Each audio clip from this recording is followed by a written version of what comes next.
Angul block Khinda ଗ୍ରାମ ପଞ୍ଚାୟତର ଯୁବନେତା କୃଷ୍ଣଚନ୍ଦ୍ର ସାହୁଙ୍କ ନେତୃତ୍ୱରେ ମାନ୍ୟବର ବିଧାୟକ ରଜନୀକାନ୍ତ ସିଂ ଜନସମ୍ପର୍କ ପଦଯାତ୍ରା କରି ଗ୍ରାମ ଗ୍ରାମ ବୁଲି ନବୀନ ବାବୁଙ୍କ ଉନ୍ନତିମୂଳକ ଲୋକାଭିମୁଖ କାର୍ଯ୍ୟକ୍ରମରେ ଲୋକମାନଙ୍କୁ ଅବଗତ କରାଇଲେ ଏବଂ ଲୋକମାନଙ୍କ ସୁବିଧା ଅସୁବିଧା ବୁଝି କିପରି ସମାଧାନ କରାଯିବ ତାର ଉଚିତ ପଦକ୍ଷେପ ନେଇଥିଲେ। ବଣାବିରା ଗ୍ରାମର ଆରତୀ ନାୟକ ପାଣି ସମସ୍ୟା ବିଷୟରେ ବିଧାୟକଙ୍କ ଦୃଷ୍ଟିଗୋଚର କରିଥିଲେ ଏବଂ ମାନ୍ୟବର ବିଧାୟକ ଗୁରୁତ୍ୱର ସହିତ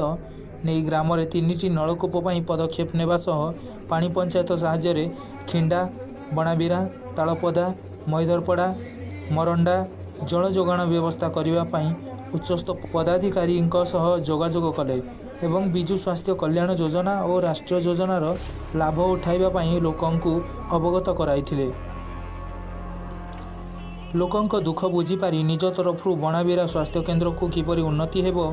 ଓ ସ୍ଥାୟୀ ନିଯୁକ୍ତି ଡାକ୍ତର କରାଯାଇପାରିବ ସେହି ବିଷୟରେ ଲୋକଙ୍କ ସହିତ ଆଲୋଚନା କରିଥିଲେ। ଉକ୍ତ ସମସ୍ୟା ସ୍ୱାସ୍ଥ୍ୟ ମନ୍ତ୍ରୀଙ୍କ ଦୃଷ୍ଟିଗୋଚର କରାଯିବ ବୋଲି ଲୋକମାନଙ୍କୁ କହିଥିଲେ। ସେଥିପାଇଁ ଖିଣ୍ଡା ଗ୍ରାମ ପଞ୍ଚାୟତବାସୀ ଏବଂ ଆଖପାଖ ଅଞ୍ଚଳର ଗ୍ରାମବାସୀ ଧନ୍ୟବାଦ ଜଣାଇଥିଲେ।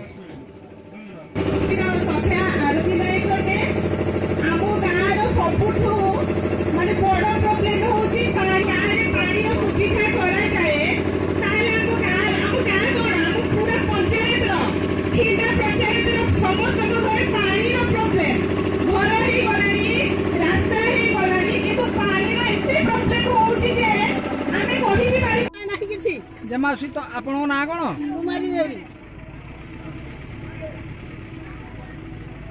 सदा घर मंजूर हो जाला आज जाके मो घर होती मंजूर है आरआई की रिपोर्ट देई जोंदी आरआई आई न देखि काली कांदी कांदी फोंगिन जाई आरआई कांदी गिरी गले हां गले आई नि बेगुटा लोक अंदर ढाला हो जिन सर्दी का ता बाई नि बास खने नाही जन जन लोक मान के बाई दी घर घर आला ना ता बाई किछि नि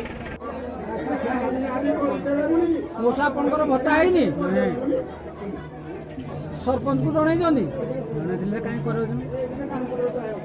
आपण ना ना श्रीनिवास दरी कोवा मरंडा तमर कार्ड अछि कि नाही जो